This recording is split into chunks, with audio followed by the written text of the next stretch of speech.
Alright guys, this is Tim of Iron Earth 701, and I'm backpacking here on the I&M Canal. It's January 11th, and I want to show you guys something. Here. If you look at my phone here, it's 51 degrees here, January 11th in Morris, Illinois. Okay. And I generally haven't done anything really controversial on this channel, but I kind of feel it's time for me to say something. A lot of people who are into the outdoor community are also, I think, are global warming deniers, and I need to put my 2 cents into this discussion. It's January 11th in northern Illinois. I'm backpacking with my 3-season bag. It's 50 degrees. It's 9 o'clock at night. I really feel that we need to stop this whole denial crap about global warming, and we start talking about solutions. Okay. There's the two sides of this argument. I think have really been have both been kind of foolish. We've got the solar wind people who know damn well that their solutions are not going to be able to produce enough energy to power an industrial society. And the other side of the argument, we have our total denial people who are the drill baby drills, and we're just going to exploit our natural resources and not give a crap about how it affects the environment.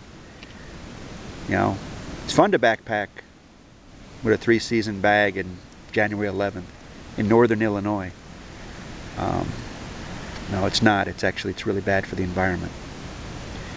I'd like to propose something that's even more controversial. There's a third solution, a third way to deal with this problem, which I really hasn't been discussed much in this country, and I think it needs to be discussed again. I really believe the solution to this situation is we need to start getting serious about nuclear power again. Yeah, you heard me right. I said nuclear power. But what about 3 Mile Island? What about Chernobyl? What about Fukushima? And I'd agree, those were all terrible situations. And the problem is that those reactors were a really, really bad old design that was basically put together in the 50s. The guy who designed that, Alvin Weinberg, the light water reactor design, told President Kennedy, yeah, you heard me right, President Kennedy, not to use light water uranium-based reactors for civilian purposes. Their only real purpose is to make plutonium to make nuclear weapons. We never should have used them for civilian reactors. It was a bad idea. And the 3 accents I listed, illustrate that pretty well.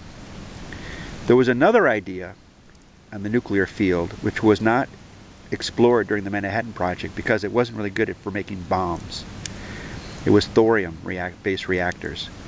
And Alvin Weinberg, the guy who invented the light water reactor, went back to this idea and worked on it in the 60s until that research was canceled by Richard Nixon. Yeah, Richard Nixon. Wasn't that a long time ago? We actually did serious nuclear research in this country.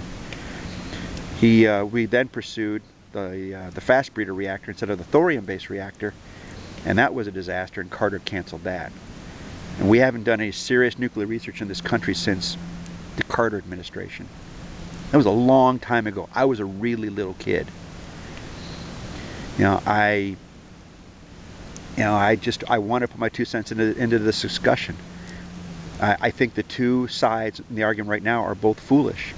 Drill baby drill isn't going to work. It isn't going to work. We're going to melt the glaciers. We're going to raise sea level. We're going to have terrible storms. And we're going to have crop failures. We saw it in central Illinois and southern Illinois this summer.